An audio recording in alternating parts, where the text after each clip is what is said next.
Hello students, RPS public school की online कक्षा में आप सभी का पुनः एक बार स्वागत है। स्टूडेंट्स, क्लास 9 से आप लोग पढ़ रहे हैं रिवीजन वर्क में, यानी पुनरावृत्ति कार्य चल रहा है आपका, क्योंकि आपका सभी सिलेबस कंप्लीट है फाइनल एग्जाम के लिए।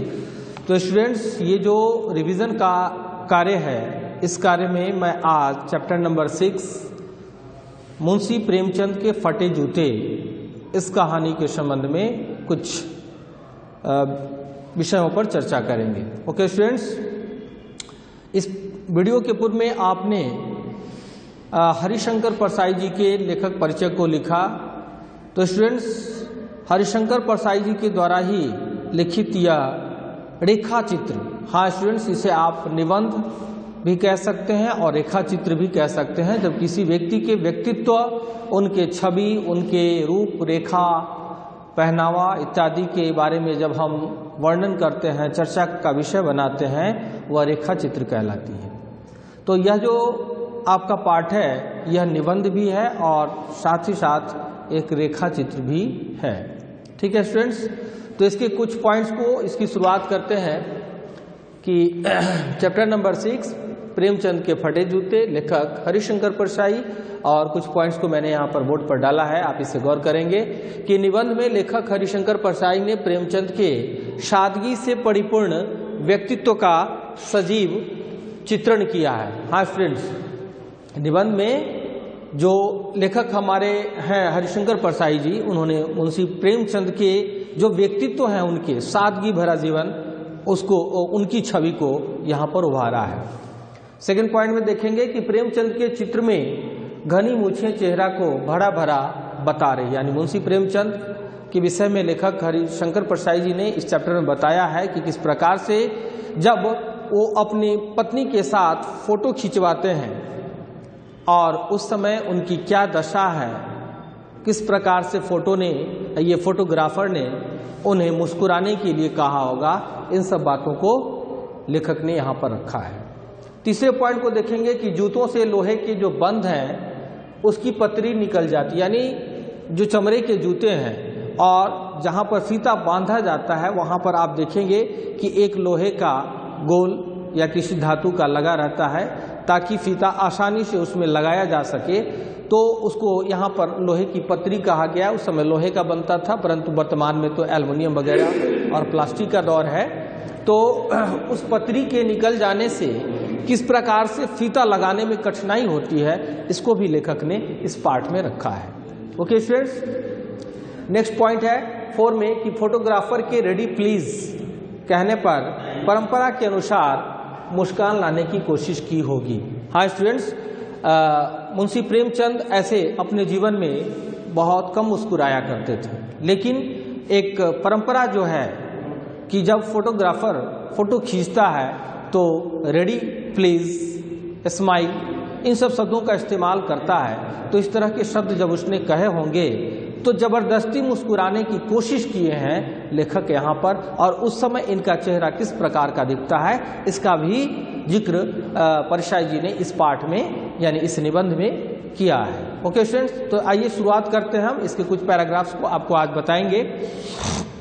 यह जो प्रस्तुत निबंध है, यह लेखक परसाई जी ने प्रेमचंद के सादगी से परिपूर्ण व्यक्तित्व का यहाँ पर सजीव चित्रण किया। सजीव चित्रण कहने का मतलब ऐसा चित्र जो देखने पर, जो पढ़ने पर, उन शब्दों को पढ़ने पर आपको लगेगा कि साक्षात मुंशी प्रेमचंद जी हमारे समक्ष खड़े हैं और उनकी क्या दशा है, किस प्रकार के हैं, वह छवि आपके मन में स्वतः ही उभर उठेगी। स्टूडेंट्स, तो प्रेमचंद जी का परसाई जी बता रहे हैं, हरिशंकर परसाई जी, कि प्रेमचंद जी का एक चित्र जो है वह मेरे सामने है, पत्नी के साथ फोटो खिंचा रहे हैं। यहीं से इस निबंध की शुरुआत होती है। और फिर सिर पर किसी मोटे कपड़े की टोपी है। हाँ स्टूडेंट्स, इनके जो सिर पर, यानी प्रेमचंद जी के सिर पर मोटे कपड़ों की टोपी है और कुर्ता और धोती इनका पहनावा है, जिसे वो धारण कर रखे हैं। कनपटी चिपकी है। कनपटी यानी कान के साइड का जो किनारा होता है वह चिपकी हुई है, यानी इनका जो शरीर है वह काफी दुबला पतला वह प्रतीत हो रहा है, दिख रहा है।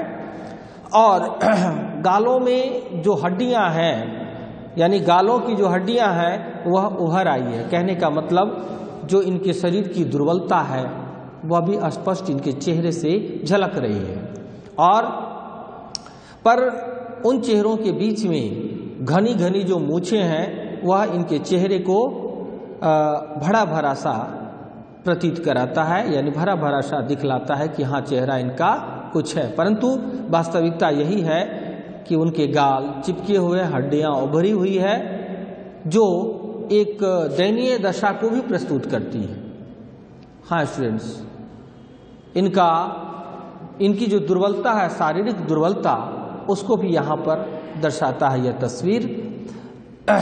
और फिर परसाई जी बता रहे हैं कि पाँव में कैनवस के जूते हैं जिनके बंद बेतरतीब बंधे हैं। कहने का मतलब बेतरतीब कहने का अर्थ है जैसे तैसे, यानी फीता, जो सूज में जो फीता होता है वह एक तरीके से हम लोग बांधते हैं, परंतु प्रेमचंद जी का जो जूता है जब वो फोटो खिंचवा रहे हैं उस समय में जैसे तैसे फीता बंधा है। चूंकि क्या तो लापरवाही से उपयोग करने पर बंद के सिरों की जो लोहे की पत्तरी है, यानी जैसे तैसे जब ये जूते पहन रहे होंगे तो उसमें जो पत्तरी लगी है लोहे की, जिससे कि आसानी से फीता को निकाला जा सके और बांधा जा सके, वह पत्तरी शायद निकल गई थी। ठीक है स्टूडेंट्स। और फिर छेदों में बंद डालने में परेशानी हो रही है, यानी कहने का मतलब जब वह पत्तरी निकल जाती है तो जो चमड़े का जो वह जूता बना हुआ है वो जूते में फीते डालना बड़ा मुश्किल है, इसलिए जैसे तैसे उन्होंने अपने फीते को बांध लिया है। ठीक है स्टूडेंट्स। और फिर बता रहे हैं आगे कि दाहिने पांव का जूता ठीक है। परसाई जी कह रहे हैं कि मुंशी जी के पैर में जो जूता पहन रखा है इन्होंने, तो वो दाहिने पांव का जूता तो ठीक है, परंतु बाएं जूते जो हैं, यानी बाएं पैर में का जो जूता है उसमें एक बड़ा सा छेद हो रखा है, जिसमें से प्रेमचंद जी की जो उंगलियां हैं पैरों की वह बाहर स्पष्ट दिख रही है। मेरी दृष्टि में इस जूते पर, मेरी दृष्टि कहने का मतलब है, लेखक परसाई जी कह रहे हैं कि मेरी दृष्टि इन जूतों पर आकर टिक गई। सोचता हूं कि फोटो खिंचाने का अगर यह पोशाक है तो पहनने की कैसी पोशाक होगी। कहने का मतलब यह है यहाँ पर लेखक का आशय कि कोई व्यक्ति अगर फोटो खिंचाता है तो आप देखते हैं कि वह अपने आप को पहले ठीक ठाक से सजाता संवारता है, अच्छे कपड़े धारण करता है ताकि उसकी तस्वीर अच्छी आए। और परसाई जी यह सोच रहे हैं, यह कल्पना कर रहे हैं कि जब फोटो खिंचाने के समय प्रेमचंद जी की इस तरह के पहनावा है, इस तरह की स्थिति है, तो पता नहीं वास्तविक जीवन में इनकी स्थिति कैसी होगी। ठीक है स्टूडेंट्स। तो आगे बता रहे हैं हरिशंकर परसाई जी कि नहीं, इस आदमी की अलग पोशाक नहीं होगी, यानी ऐसा नहीं है कि इन्होंने कोई इससे और बेकार या फिर इससे कोई बढ़िया ड्रेस अपने घर में पोशाक रखा होगा, ऐसा नहीं है। ये जैसे हैं वैसे ही फोटो खिंचाने के लिए खड़े हो गए हैं। अब आगे बता रहे हैं कि पोशाक बदलने का गुण इनमें है ही नहीं, यह जैसा है वैसा ही फोटो में खिंच जाता है, यानी जैसी उनकी छवि है, जो उनके अंदर है वह भाव इस फोटो के माध्यम से स्पष्ट ही झलकता है। स्टूडेंट्स, फिर आगे लेखक बता रहे हैं परसाई जी कि मैं चेहरे की तरफ देखता हूं, यानी मुंशी जी के चेहरे पर देखते हैं लेखक। क्या तुम्हें मालूम है मेरे साहित्य पुरखे की तुम्हारा जूता फट गया है। लेखक यह कह रहे हैं कि जो साहित्य के रचनाकार हैं, क्या उन्हें पता है कि उनके जूते फट गए हैं और उंगलियां बाहर दिख रही है। क्या तुम्हें इसका जरा भी एहसास नहीं है। लेखक अपने मन में इस तरह के प्रश्नों को रख रहे हैं प्रेमचंद जी के बारे में कि क्या तुम्हें इसका जरा भी एहसास नहीं, जरा लज्जा, संकोच या झेप नहीं आती। ठीक है। और क्या तुम इतना भी नहीं जानते कि धोती को थोड़ा सा अगर नीचे खींच लेने से पैरों की जो उंगलियां जूते से झांक रही थी वह ढक जाती। ऐसा तो कर सकते थे, मगर फिर भी तुम्हारे चेहरे पर बड़ी बेपरवाही है।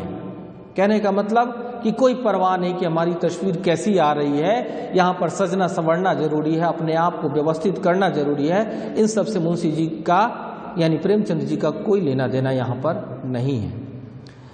स्टूडेंट्स, फिर आगे बताते हैं कि बड़ा विश्वास है फोटोग्राफर ने, लेखक सोच रहे हैं परसाई जी कि जब फोटोग्राफर ने रेडी प्लीज कहा होगा फोटोग्राफर जब खुद को ये सामने जब तस्वीर खींचने के लिए लोग खड़े होते हैं और तैयार होता है तो एक बार पूछता है, मुस्कुराने की कोशिश करवाता है कि सामने वाला जो खड़ा है वह व्यक्ति अपने चेहरे पर मुस्कान लाए ताकि उसकी तस्वीर अच्छी बन सके।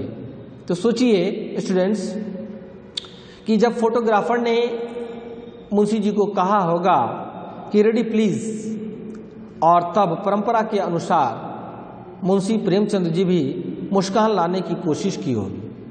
यानी इनके जीवन में क्या है, दयनीयता है, गरीबी है, समस्याएं हैं, परेशानियां हैं, और जिसके जीवन में गरीबी हो, दयनीयता हो, परेशानियां हो, आप ऐसे व्यक्ति से मुस्कुराने की कल्पना करेंगे, उपेक्षा करेंगे तो क्या ऐसा जो है अनुमान व्यक्त करते हैं कि ऐसे व्यक्ति मुस्कुराएं? तो शायद जीवन में ऐसा नहीं हो पाता है। वह व्यक्ति अगर मुस्कुराएगा भी तो वह मुस्कान मात्र काल्पनिक होगी।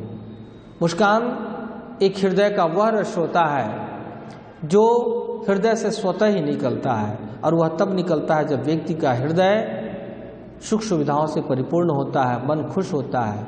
परंतु लेखक ने यहाँ पर एक अच्छे तरीके से शब्दों को रखा है कि किस प्रकार से फोटोग्राफर ने जब मुस्कुराने की बात कही तो मुंशी जी बड़ी मुश्किल से मात्र मुस्कुराने की कोशिश किए होंगे। ठीक है स्टूडेंट्स, और आप भी स्वतः समझ सकते हैं कि एक वास्तविक मुस्कान और बनावटी मुस्कान दोनों में काफ़ी का अंतर होता है। ठीक वही अंतर यहाँ भी मुंशी प्रेमचंद जी के चेहरे पर स्पष्ट झलक रहा है। ठीक है स्टूडेंट्स, दर्द के गहरे कुएं के तले में परी कहीं मुस्कान को धीरे धीरे खींचकर ऊपर निकाल रहे होंगे। यानी कहने का मतलब है मुंशी जी के हृदय में इतने सारे दर्द छुपे हैं कि उस दर्द का जो कुआं है, यानी कि कुआं कहने का मतलब गहरा कुआं होता है जिसमें कितना कुछ डाल दीजिए वह पड़ा रहता है, फेंक चला जाता है, उसके अंदर भरता नहीं है जल्दी। उसी प्रकार से इनके हृदय में भी इतने सारे दर्द छुपे हैं कि उन दर्द में से उस मुस्कान को बाहर लाना मुंशी जी के लिए बहुत ही मुश्किल का कार्य हो रहा है। बड़ी मुश्किल से अपने चेहरे पर मुस्कान लाने की कोशिश कर रहे हैं, और यह मुस्कान नहीं, वास्तव में अगर देखा जाए तो इसमें उपहास है, इसमें व्यंग है। ठीक है स्टूडेंट्स, यह कैसा आदमी है जो खुद तो फटे जूते पहने और फोटो खिंचवा रहे हैं पर किसी पर हंस भी रहा है। कहने का मतलब है कि फटे जूते पहने हैं लेकिन चेहरे पर मुस्कान लाने की कोशिश कर रहे हैं। स्टूडेंट्स, फिर लेखक आगे कह रहे हैं कि फोटो ही खींचना था तो ठीक जूते पहन लेते। हाँ, फोटो ही अगर खिंचवाना था तो ठीक से जूते पहन लेते, कोई दूसरा जूता पहन लेते, या नहीं खिंचवाते फोटो न खींचने से क्या बिगड़ता, कुछ नहीं। ऐसी कल्पना कर रहे हैं हरिशंकर परसाई जी कि क्या कोई जरूरी था कि फोटो खिंचाएं? अगर खिंचाएं तो फिर अच्छे से जूते और धोती कुर्ता को धारण कर लेते, ऐसा सोच रहे हैं परसाई जी। परंतु वास्तविकता तो कुछ और ही है। जो मुंशी जी के हृदय में है, जो उनका स्वभाव है, जो उनका व्यक्तित्व है, वह स्पष्ट झलकता है। वह कोई बड़े दिखावे में नहीं रहते थे। उन्हें साहित्य से गहरा प्रेम था। उन्होंने साहित्य को ही अपना जीवन बना लिया था, साहित्य को ही अपना आधार बना लिया था। ठीक है स्टूडेंट्स, तो फिर लेखक बता रहे हैं परसाई जी की फोटो उन्होंने इसलिए खिंचवाया होगा, अनुमान व्यक्त कर रहे हैं कि शायद पत्नी का आग्रह रहा होगा, यानी पत्नी ने कहा होगा कि आइए फोटो खिंचवा लीजिए, तब मजबूरी बस बोले होंगे अपने मुख से कि चलो तुम कहती हो तो अच्छा, खड़े हो जाते हैं। ऐसा कहकर शायद जैसे थे वैसे ही चुपचाप वहाँ पर वो खड़े हो गए होंगे और फिर ऐसा कहकर वहाँ पर बैठे होंगे। तो यह कितनी बड़ी ट्रेजेडी है, या आदमी के पास फोटो खिंचाने को भी जूता ना हो। आप कल्पना कर सकते हैं स्टूडेंट्स कि फोटो खिंचाने के लिए भी जूते ना हो। आप सोचिए कि उस समय, मतलब कहने का यह स्पष्ट है कि मुंशी प्रेमचंद जी के दिन कैसे होंगे, कितना दुख और दर्द से भरा होगा उनका जीवन। फिर आगे बता रहे हैं परसाई जी कि मैं तुम्हारी यह फोटो देखते देखते तुम्हारे क्लेश को अपने भीतर महसूस करने जैसे रो पड़ना चाहता हूँ। यानी मुंशी जी के इस व्यक्तित्व को देखकर, इस तस्वीर को देखकर परसाई जी को रोने की इच्छा हो रही है, उनको ऐसे लग रहा है जैसे कि अब रो देंगे, इस तरह की अनुभूति हो रही है उनके दर्द को देख करके। तुम फोटो का महत्व नहीं समझे होते तो किसी से फोटो खींचने के लिए जूता मांग लेते। हाँ स्टूडेंट्स, परसाई जी कह रहे हैं कि शायद मुंशी जी प्रेमचंद जी इस चीज़ को ऐसे ही ले लिए कि चलो फोटो का कोई मतलब नहीं है, लेकिन अभी वर्तमान में तो स्टूडेंट्स मोबाइल फ़ोन है, हम लोग यूँ लेते हैं जल्दी से सेल्फी वगैरह ले लेते हैं, मतलब यह एक साधारण सी बात बनकर रह गई। लेकिन यह कहानी जिस समय की है, यानी 1930-32 के आसपास की, तो उस समय में फ़ोटो का खींचना बहुत बड़ा मान्य होता था, बहुत बड़ा शब्द था फोटो का खिंचवाना। हाँ स्टूडेंट, और उस परिस्थिति में परसाई जी का कहना है कि अगर फोटो ही खिंचाना था तो किसी से जूते भी थोड़ी देर के लिए मांगा जा सकता था। उन जूतों को धारण करने के पश्चात अगर फोटो खिंचाते तो तस्वीर शायद अच्छी बनती। अब देखिए, तो मांग के कोट से, यानी मांग लेते लोग, तो मांगने के लिए कोट वगैरह भी मांग करके पहन लेते हैं, धारण कर लेते हैं और फोटो खिंचा लेते हैं। और मांगे की मोटर से बारात भी निकाल लेते हैं, यानी किराए की। मांगे कहने का मतलब यहाँ पर है किराए, यानी किराए का कोट भी पहन लेते हैं, किराए की गाड़ी लेकर के अपनी बारात भी सजवा लेते हैं। अपने पास गाड़ी ना हो तो दूसरों की गाड़ी से ही, किराए पर लिया गए गाड़ी से अपनी बारात को ही सजवा लेते हैं। फोटो खींचने के लिए तो बीवी तक मांग ली जाती है। कहने का मतलब अब यहाँ पर थोड़ा सा अजीब सा शब्द है कि अगर कोई महिलाएं हैं तो उसके साथ में तस्वीर खिंचा लेते हैं लोग अपनी वास्तविकता को छुपाने के लिए, यानी हमारी तस्वीर अच्छी है। ठीक है स्टूडेंट्स, और इसने तुमसे जूते मांगते नहीं बने। कहने का मतलब परसाई जी कटाक्ष कर रहे हैं कि लोग इतने सारी चीज़ों को कर लेते हैं फोटो खिंचवाने के लिए, और हमारे मुंशी प्रेमचंद जी कैसे व्यक्तित्व के लोग हैं जो एक जूता भी किसी से नहीं मांग सकते हैं कि चलो मांग कर थोड़ी देर के लिए पहन लेते हैं फोटो खिंचाने के लिए। ठीक है स्टूडेंट्स, तुम फोटो का महत्व नहीं जानते।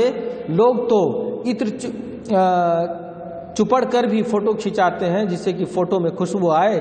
गंदे से गंदे आदमी की फोटो से भी खुशबू आती है। यहाँ पर एक प्रकार का व्यंग किया जा रहा है। कहने का मतलब यह है कि लोग अपने आप को सुंदर दिखाने के लिए, सुंदर बताने के लिए तरह तरह से गाड़ी, कपड़े, कोट, जूते, हाँ महिलाओं को भी खड़ा कर लेते हैं फोटो खिंचाने के लिए कि हमारी तस्वीर अच्छी है। परंतु मुंशी प्रेमचंद जी हमारे साहित्य प्रेमी ऐसे व्यक्ति हैं जिन्होंने इन सब बातों पर कोई भी ध्यान नहीं दिया, और फटे हुए जूते, जीर्ण शीर्ण धोती और कुर्ता, इसमें ही उन्होंने अपनी तस्वीर खिंचा ली। ठीक है स्टूडेंट्स, तो इसके आगे की जो निबंध में आगे जो हैं इसे मैं आपको नेक्स्ट वीडियो में फिर बताऊंगा। इससे रिलेटेड प्रश्न आपको मैं सेंड करूंगा, आप इसे होमवर्क में करेंगे। Okay students, thank you all of you.